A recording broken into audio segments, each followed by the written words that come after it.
nature versus nurture or bad genes. Hi, welcome to The Growth Bound. My name is Rue, and I'm on a mission of finding our power, our inner strengths, and our actual abilities that can help us down the road to heal and create a safe environment. So the question about nature versus nurture had been going through for a while now. There are, however, 3 studies that have been done that can help us understand what it's actually all about. The first experiment that was done was in 1970s by psychiatrist David Olds, and that experiment was run for 20 years. David Olds gathered the data on low-income single mother, and he had designed the program to have visiting nurses that were skilled in helping their mothers to provide safe environment and also to provide stimulating environment for their babies to grow in. The mothers who had the nurses visit them and help them with their little babies, those children had grown up much more healthier. There was less risk of abuse than the children that were grown up with single mothers in low-income household that didn't have that extra help. Another study was done in 1975 by Alan Sroufe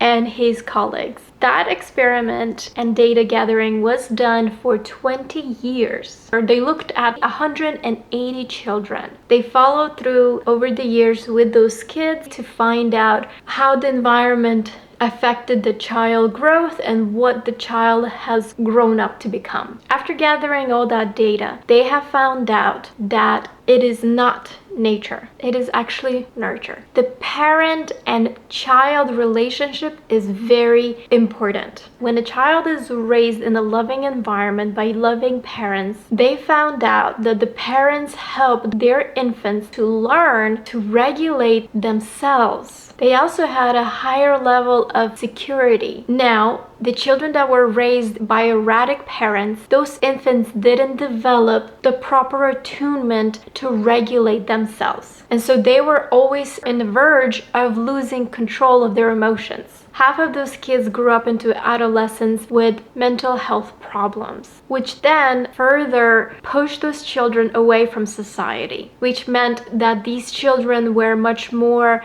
isolated and rejected by their own peers, by other authorities. Another study was done in 1986 by Frank Putnam and Penelope Tricant. This data gathering and study ran by 20 years. They have taken 84 sexually abused children and 82 non-abused children. They wanted to see, is there a difference when a child goes through traumatic experience, how they grow up, keeping everything as close as possible. These children had very similar financial economics, the location and environment. The only differences was some of these girls were unfortunately sexually abused by their own guardians, and the other ones were never sexually abused. What they had gathered, communicating with these girls year after year after year, non-abused girls had multiple female friends, and one friend who was a boy who kind of introduced them to the other gender. As they grew from elementary into the middle school, they went through a lot of changes where the dynamics and social environment had pushed them into learning that some people will not click with you, and that's okay, and they learned to handle it going forward. That helped them develop good close friendship that provided a supportive environment. They learned to be cool in pressure. They learned to remain cool when they're super stressed. And now the abused girls had no friends at all because they could not trust anyone.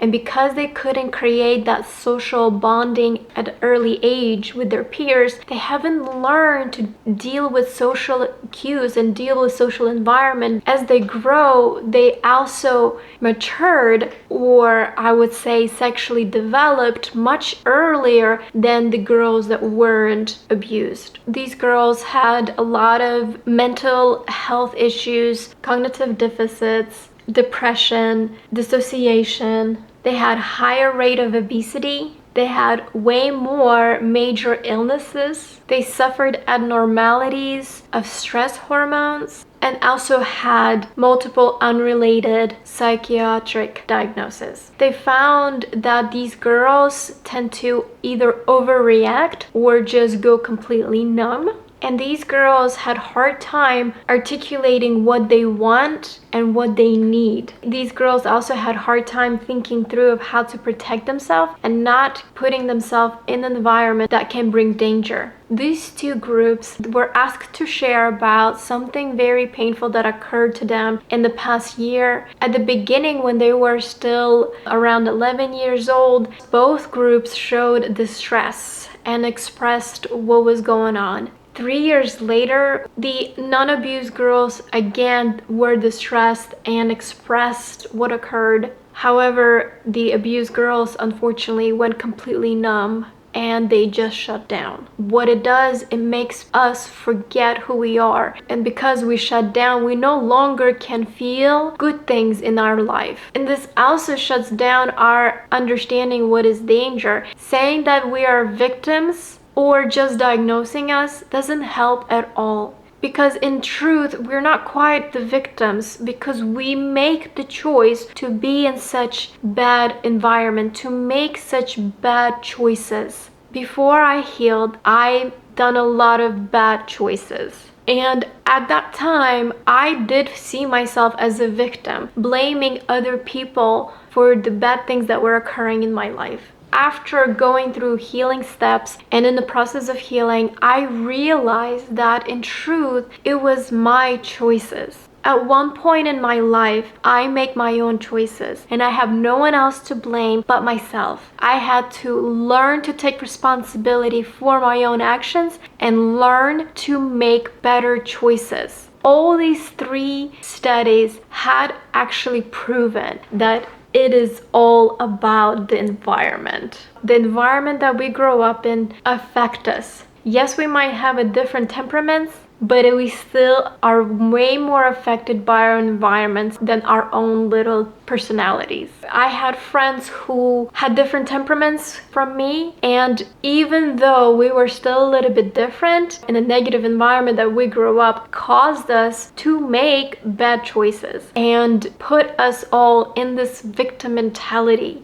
blaming someone else for our own choices. And yes, it's not our fault when we were children and we were growing up and that's what we learned, but it is our responsibility to heal now and start making the right choices. The environment affects our genes. There is no bad genes. There's this new science coming through calling epigenetics, which means the environment does affect expression of our genes.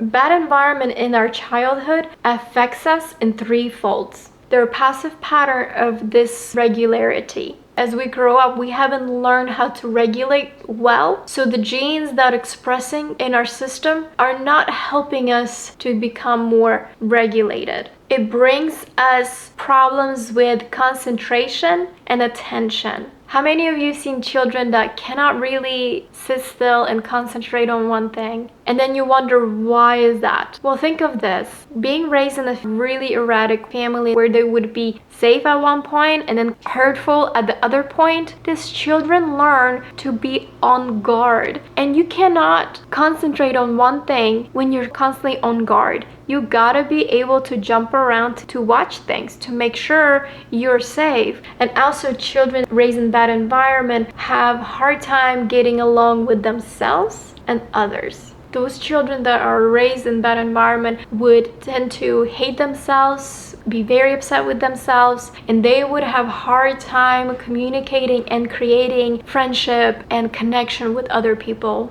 Now, as I heal, I'm learning how to create friends and maintain friends. But before that, it was really hard for me. I didn't know the things I should be saying, the things I should be doing to create safety for the other person to remain as a friend to me. Going forward, we will learn how to take care of things, how to understand who we are, how to connect to ourselves, the steps we need to take to get to that, and steps we need to take to heal. And letting go of all that past. Even though up to this moment our past did define us, but from this moment forward it won't.